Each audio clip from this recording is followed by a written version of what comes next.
अध्याय 8वा. श्री गणेशाय नमः. जय जयाजी सुखधामा, जय जयाजी परब्रह्मा, जय जय भक्तजन विश्रामा, अनंत वेशा अनंता.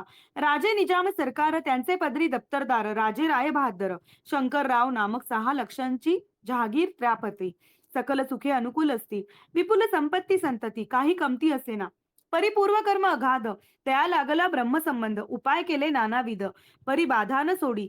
संबंध बाधा म्हणून चैन न पडे रात्रंदिन, गेले शरीर सुकोन, गोड न लागे अन्न पाणी. नावडे भोग विलास, सुखोपभोग कैचा त्यास. निद्रा नयेची रात्रंदिवस, चिंता नले पोळले. केली कित्येक अनुष्ठाने, तैशीच ब्राह्मण संत परणे. बहुसाल दिदली दाणे, आरोग्य व्हावे म्हणून. विटले संसार सौख्यासी, त्रासले या भव यात्रेसी. कृष्ण वर्ण आला शरीरासी, रात्रंदिन चैन नसे. कोणा लागी जावे शरण, मजवरी कृपा करील कोण. सोडविल व्याधीपासून, ऐसा कोण समर्थ. मग केला एक विचार, प्रसिद्ध क्षेत्र गाणगापूर. तेथे जाऊन अहोरात्र दत्त सेवा करावी. सेवा केली बहुवस, ऐसले लोटले 3 मास. एके रात्री तयास स्वप्नी दृष्टांत झाला. अक्कलकोटी जावे तुवा, तेथे करावी स्वामी सेवा. यतिवचनी भाव धरावा, तेने व्याधी जाय दुरी. तरी ते तेथेची राहिले. आणखीन अनुष्ठान आरंभिले. पुन्हा तयासी स्वप्न पडले, अक्कलकोटी जावे त्वा. हे जाणोनी हित गोष्टी, मानसी विचारुनी शेवटी. त्वरित आले अक्कलकोटी, प्रिय पत्नी सहित. त्या नगरीच्या नरनारी, कामधंदा करिता घरी. स्वामी चरित्र परस्परी प्रेमभावे सांगती. कित्येक प्रातस्नाने करुणी, पूजा द्रव्य घेऊनी, अर्पाव्या समर्थ चरणी, जाती अति त्वरेने. इति श्री स्वामी चरित्र सारामृत, नाना प्राकृत कथा समंत. सदा परिसोत प्रेमळ भक्त, अष्टमो अध्याय गोडहा. श्री स्वामी चरणार विंदार्पणमस्तु. इति श्री स्वामी चरित्र सारामृते अष्टमो अध्याय. श्रीरस्तु शुभम भवतु. श्री स्वामी समर्थ.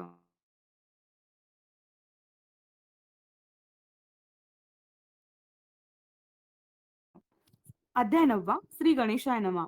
घरोघरी स्वामी कीर्तने, नित्य होती ब्राह्मण भोजने. स्वामी नामांची जपध्याने अखंडित चालती. दिगंतरी गाजली ख्याती, कामना धरोणी चित्ती. बहुत लोक दर्शना येती, अक्कलकोट नगरात. ब्राह्मण क्षत्रिय वैश्याधिक, शूद्र आणि अनामिक, पारसी यवन भाविक, दर्शना येती धावोनी. यात्रेची गर्दी भारी, सदा आनंदमय नगरी. साधू संत ब्रह्मचारी, फकीर संन्यासी येती पै.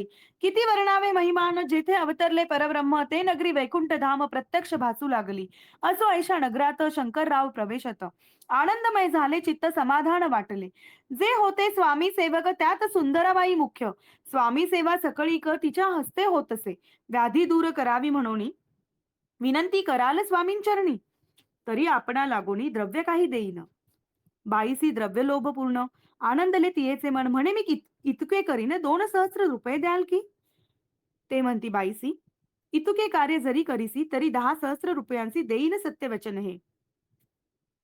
बाई विस्मित झाली अंतरी. ती म्हणे हे सत्य जरी, तरी उदक घेऊनी करी, संकल्प आपण सोडावा. शंकरराव तैसे करीती. बाई आनंदली चित्ती. म्हणे मी प्रार्थनीय स्वामींप्रती कार्य आपले करीन. बाई स्वामींसी बोले वचन, हे गृहस्थ थोर कुलीन. परिपूर्व कर्मे या लागून ब्रह्मसंबंध पीडितो. तरी आता कृपा करुणी मुक्त करावे व्याधीपासून. ऐसे एकता वरदानी समर्थ तेथून उठले. यवन स्मशान भूमीत आले यतिराज त्वरित. एका नूतन खाचेत निजले छाती टाकुनी. सेवेकारी शंकररावांची म्हणती, लीला करून येशी. चुकविले तुमच्या मरणांची, निश्चय मानसी धरावा. शंकररावे त्या दिवशी खाना दिदला फकीरांसी आणि शेकणूर दर्ग्यासी एक कपणी चढवली. मग काही दिवस लोटत स्वामी राज आज्ञापित आणि शेकणूर दर्ग्यासी एक कप स्वामी राज आज्ञापित बारीक वाटुनी निंबपत्र 10 मिरे त्यात घालावी, ते घ्यावे हो औषध. तेने जाईल ब्रह्मसंबंध, झाल्या स्वामीराज वैद्य. व्याधी फळे आपणची, प्रकृतीसी आराम पडला. राव गेले स्वनगराला, काही मास लोटता तयाला. ब्रह्मसंबंधे सोडिले, मग पुन्हा आनंदेसी दर्शना आले अक्कलकोटासी. घेऊनी स्वामी दर्शनासी आनंदित झाले. म्हणती, व्याधी गेल्यानंतर रुपये देईन 10 सहस्र. ऐसा केला निर्धार. त्यांचे काय करावे. महाराज आज्ञापिती. गावाबाहेर आहे मारुती, तेथे चुनेगच्ची निश्चिती. मठ तुम्ही बांधावा. ऐशी एकांत स्थानी राहणार नाही कोणी. ऐसी विनंती स्वामी चरणी कारभारी करीताती. सर्वानुमते तेथेची मठ बांधिला चुनेगच्ची. कीर्ती शंकररावांची अजरामर राहिली. इति श्री स्वामी चरित्र सारामृत, नाना प्राकृत कथा संमत, सदा पारिसोत भाविक भक्त. 9वा अध्याय गोडा. स्वामी राजार्पणमस्तु. शुभम भवतु. श्रीरस्तु शुभम भवतु. श्री स्वामी